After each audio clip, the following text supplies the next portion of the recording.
The first battle in the Fate of Kaelus IX campaign has been fought, and it was close. Loyalist forces just about held the Administratum. The governor remains in Imperial hands for now. But as always, on Kaelus IX, things are more complicated than they seem. After the battle, I spoke with both field commanders about how it played out and what they're planning for the next one. So do you think they'll do delivery? Well, I could deliver you some bullets. Oh, yeah, I think you've really got us held up there. Yeah. I hope the reinforcements can get to us, because there's no way we're getting out of there. So at the start of this game, it was really quite brutal. It was a devastating round. I really thought Alex had clinched it.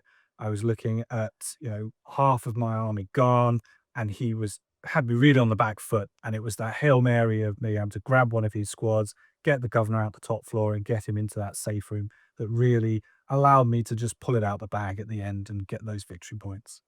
Yeah, I mean, once you have that squad, there wasn't much I could do to stop you. No, it was Especially as it was in your turn and you could just open fire.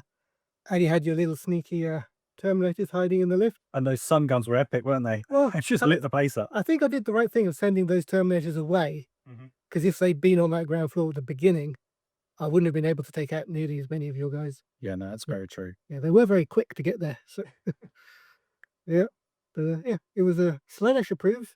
It was very bloody. They had a great fun doing it, and the party floor up here, they're still having their party. Now we're preparing for Battle 2, the fight for the food silos. This one's different. The terrain is larger, some elements are more exposed, clear lines of fire, but there are still places to hide. And it's not just the battle that's going to be brutal, the setting had to feel it too.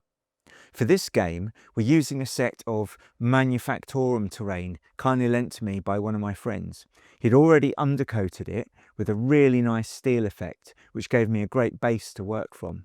From there, I brought it in line with the rest of our Kaelus IX terrain, especially the bits from Ordus Station.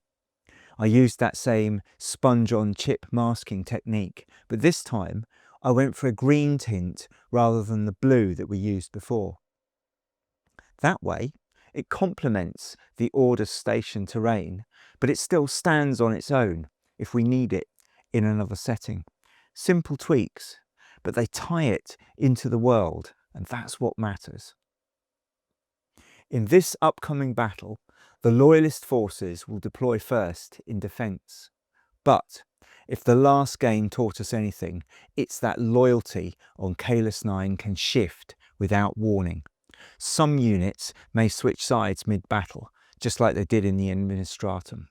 And if the silos fall, it won't just be a tactical loss, it'll be the beginning of a famine and the weakening of Imperial control. So I'm sure Dr. Vesuvius and Adam Fox 1669, our two viewers who created the army rosters, will be looking on with interest. What's exciting is that the forces are set for all three battles, and the field commanders must make the best of whatever they are given. So I'd like to thank everyone involved for taking part, and I'm looking forward to seeing how the next game develops.